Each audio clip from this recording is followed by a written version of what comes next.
আমি চলে এসেছি সামনে, না খাবে না, সরে যা। রবিবারে আমি ওই আমার পিসি শাশুড়ির বাড়ি গেছিলাম না, তো ওখানে গিয়ে আমি দেখো আমার পিসি শাশুড়ির বাড়িতে একটা টিয়া পাখি আছে। তো টিয়া পাখির খাওয়াটা না মানে এত এত দুর্দান্ত, এত আকর্ষণীয় পাখি যে এইভাবে খায় মানে না দেখলে বিশ্বাস করা যায় না। ও কি করে, ও রুটি খায়, ও ভাত খায় না, ছোলা খায়, রুটি খায়, এসবই খায়। তো রুটিটাকে ও জলের মধ্যে ওই ঠোঁট দিয়ে ছিঁড়ে জলে ভিজিয়ে খায়। কিন্তু আজ ওকে সেদিনকে রুটি দেওয়া হয়নি, মানে পরোটার মতন দেওয়া হয়েছে, ও জলে ভিজাতে পারছে না, তো এটা অমনি করেই খাচ্ছে। খুব ভালো লাগছে, তাই একটু ভিডিও করে নিলাম। গুড ইভিনিং, এখন বাজছে 8টা। আজকে আমি 3-4 দিন হবে, 3-4 দিন পর আমি আজকে ব্লগ করছি। আজকে হচ্ছে শুক্রবার, মানে কি কন্টেন্ট দেব সেই একই, ভালো লাগছিল না। তো আজকে ভাবলাম যে, আর তারপরে আরেকটাও ব্যাপার আছে, সেটা হচ্ছে যে ঘরের মধ্যে মানে সঞ্জয় থাকছিল, ছেলেকে পড়ানো, একটু কাজেরও মানে সব কিছু একটু রুটিনের থেকে মানে অন্যরকম সব হয়ে গেছিল। তো টাইমটাও পাচ্ছিলাম না, আর ক্যামেরা অন করে আমি বক বক করবো, তাতে ছেলের পড়াশোনার ডিস্টার্ব হবে। সন্ধ্যে থেকে ওকে পড়াতে বসাতো, সকাল থেকেও তো সেই একই অনলাইন ক্লাস এসব নিয়ে বিশাল একটা ব্যাপার চলছে। মানুষ ঘরে বন্দি, কিন্তু তার ফোন, ইন্টারনেট এগুলোই হয়ে গেছে মেন ব্যাপার, ওগুলো থাকতেই হবে। তো আজকে আমি সন্ধ্যেবেলায় ব্লগটা করছি। আজকে থেকে সঞ্জয় ওর মানে টিউশনটা স্টার্ট করলো বলতে সবগুলো নয়, সব তো এখন তো সেই গ্যাদারিংটা করা যাবে না, তো সব টিউশনগুলো স্টার্ট করতে পারেনি। জাস্ট ক্লাস 10টা মাধ্যমিকের স্টুডেন্ট আছে, সবাইকে একসাথে ডাকা যাবে না, সেটাও একটা ব্যাপার আছে। তো আজকে থেকে যাই হোক ও ক্লাস 10টা স্টার্ট করলো, তাও আবার ছেলে মেয়ে আলাদা করে, এবং পার্ট বাই পার্ট, মানে একটা ব্যাচে ওই 10 জন এরকম ডিস্টেন্স মেনটেন করে যেরকম বসানো যাবে সেইভাবেই। তো যেহেতু সঞ্জয় আজকে নেই ওর সন্ধ্যে থেকে, তো ঘরটা তো ফাঁকা মোটামুটি। আজকে মনে হচ্ছে সেই যেন আগের লাইফে ফিরে এসেছি, মানে লকডাউনের আগে যেরকম ছিলাম। খারাপ লাগছে এক সময়, মানে বিকেলবেলায় যেমনি 6টা বাজলেই 6:30 বাজলেই ছেলেকে বলতো কতক্ষণে চা পাবো, এইসব ব্যাপারগুলো ছিল। আর হঠাৎ করে সে যখন থাকে না, তার ব্যাপারটা তো নিশ্চয়ই মানে বোধ হয়, এটা না হওয়াটা তো অস্বাভাবিক। কিন্তু তবুও কাজ, নিজের সেই লাইফে আবার তো ফিরে আসতেও হবে না আমাদেরকে, নিজস্ব লাইফটাতে। তো ফাঁকা তো লাগছে, কিন্তু ফাঁকা আছে বলে এটাও একটা, সব কিছুরই তো একটা পজিটিভ নেগেটিভ আছে। তো ভাবলাম যে ঠিক আছে, আজকে অনেকদিন ব্লগটাও করা হয়নি, তো আজকে একটু তোমাদের সঙ্গে বসে একটু বক করতে বসি। তো সেই জন্য বসলাম। আমার তো চুল এখনো কিছু বাঁধাও হয়নি। আমি আজকে না আগের ব্লগটাতে আমি ফেস প্যাক একটা মাখা আমি দেখিয়েছিলাম। ওটা আমি মুসুরির ডাল গুঁড়ো করে, শুকনো মুসুরির ডালটাকে আমি গুঁড়ো করে একটা কৌটোর মধ্যে স্টক করে রেখে দিই। কারণ মুসুরির ডাল ভিজিয়ে বেটে রাখলে কি হয়, অনেকটা বাটতে হবে, অল্প বাটা যাবে না। আর আমার আবার একদিন করলাম তো হয়তো 3 দিন ইচ্ছা হলো না, বা টাইমই পেলাম না, এরকম হয়। তখন ওই ডাল বাটাটা ফেলা যাবে। ফ্রিজে রাখলেও আমি দেখেছি, ফ্রিজে রাখলেও ওটা খুব একটা ভালো থাকে না, বা তার গুণাগুণটাও ঠিকঠাক থাকে না। টাটকা টাটকা যে ব্যাপারটা থাকে। তো সেই কারণে আমি কি করি, মুসুরির ডালটাকে আমি এখন গুঁড়ো করে রেখে দিয়েছি।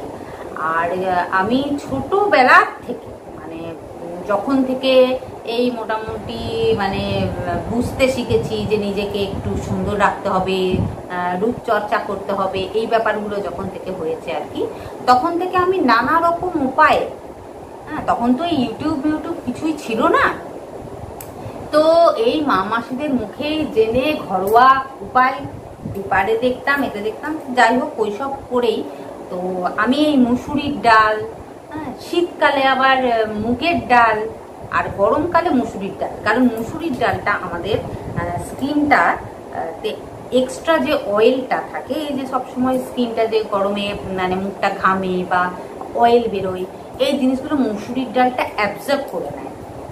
সেই কারণে গরমকালে মুসুরির ডাল মাখতাম। আর শীতকালে তো মুসুরির ডালটা মাখলে স্কিনটা আরো টান। তখন একজন মানে বৌদির মুখ থেকে শুনেছিলাম যে মুগ ডাল মাখলে নাকি শীতকালে মুখটা ময়েশ্চার থাকে। তো শীতকালে মুগের ডালটাও মেখে দেখেছি যে হ্যাঁ থাকে। তো এখন তো যেহেতু গরমকাল, আর আমি দীর্ঘদিন মানে কোনো রূপচর্চা না করিনি, সেই কারণে আমার স্কিনটা আস্তে আস্তে দেখছি কেমন মানে নষ্ট হয়ে যাচ্ছে, খারাপ হয়ে যাচ্ছে।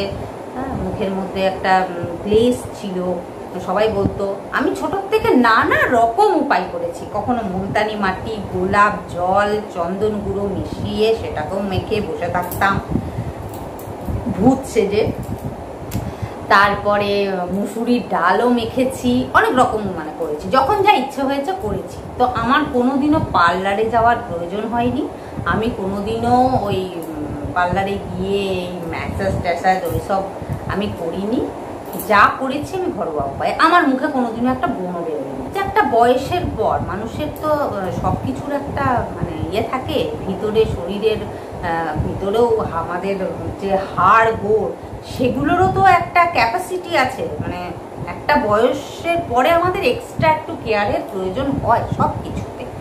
তো স্কিনটারও অটোমেটিকলি প্রয়োজন। তা আমার তো মুখের মধ্যে কিছু হলে তো আমার পুরো মানে মানে ঘুম, আহার, নিদ্রা সব হয়ে যায়। ডালটাকে গুঁড়ো করে রেখে দিয়েছি। এবার এই আমি সকাল দিকে তো টাইম পাই না, বিকেল দিকেই একটু টাইম পাই, আমি 4-5 দিন রেগুলার করছি।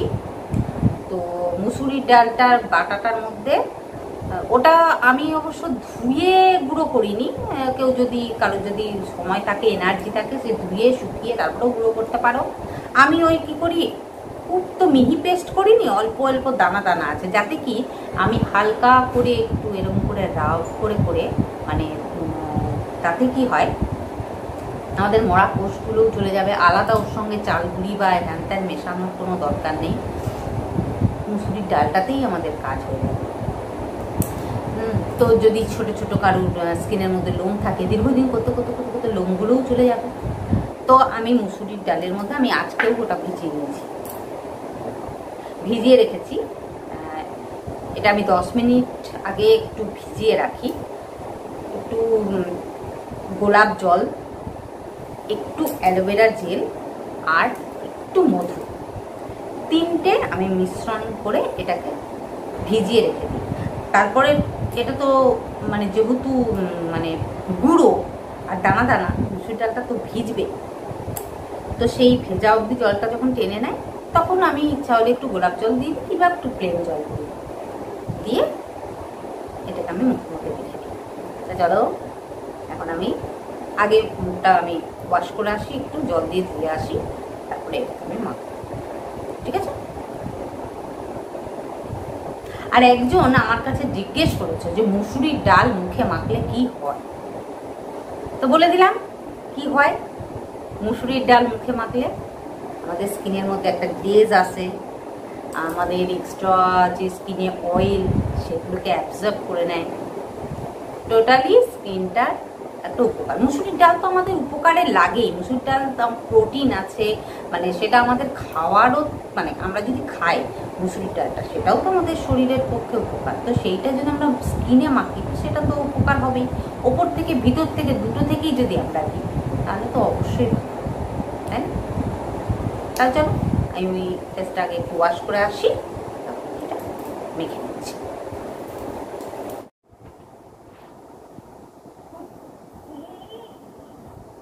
আর একজনের কাণ্ড দেখো, বাবা নেই, পড়তে বসানোর নাম নেই।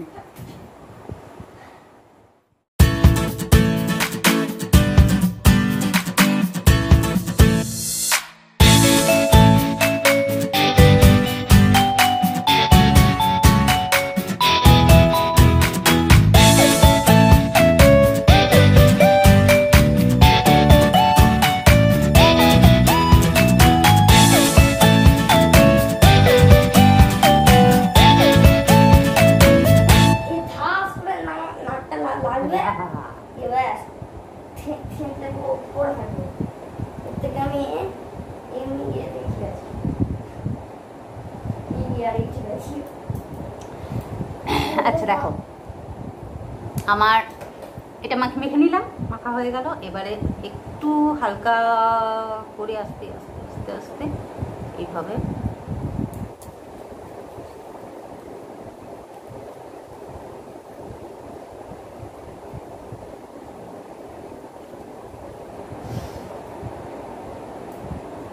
এটা শুকানো অবধি আমি রাখবো, 10 মিনিট 10-15 মিনিট রাখবো। তারপরে আবার হালকা করে আস্তে আস্তে রাব করে এটাকে ধুয়ে নেব।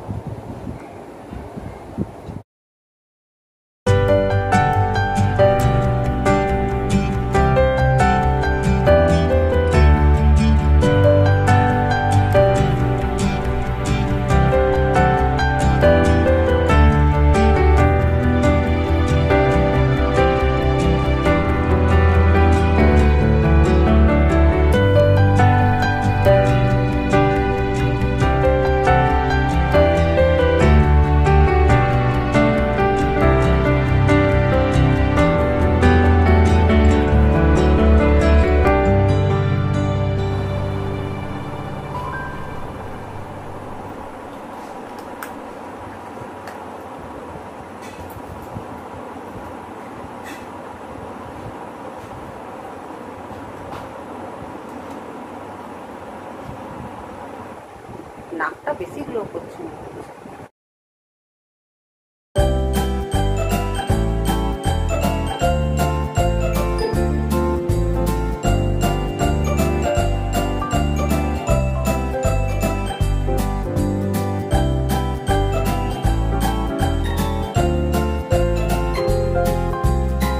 গরম পড়েছে আজকে, প্রচন্ড গরম, মেঘলা হচ্ছে, একটু একটু বৃষ্টিও হচ্ছে, কিন্তু তবুও গরম যাচ্ছে না, প্রচণ্ড গরম পড়েছে। তা আমার ফেস ওয়াশ হয়ে গেছে, সাজুগুজুও অল্প স্বল্প হয়ে গেছে, চুলটা এখন তুলে রাখলাম, রাতে শোবার আগে এটাকে বেঁধে নেবো। আর এখন ছেলে করবে ড্রয়িং, মানে ওর ড্রয়িং স্যার বুঝে আছি, তো দেখাই যাচ্ছে না,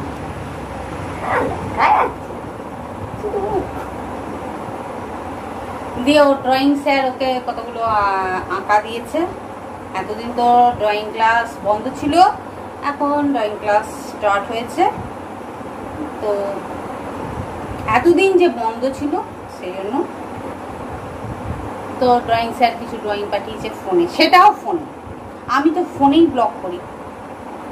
এই একটা ফোন, এখন ওর বাবাও নেই যে ওর বাবার ফোন দেখে আঁকবে, এবার আমি ফোনে ব্লগ করছি, ছেলে ভবঘুরের মতো ঘুরে বেড়াচ্ছে, কোনো কাজ নেই, পড়তে বসতে বললেও পড়বে না, সে পড়ার সামনেও বসে থাকতে হবে তবেই ও পড়বে। তাহলে আজকের ব্লগটা আমি এখানেই এন্ড করছি।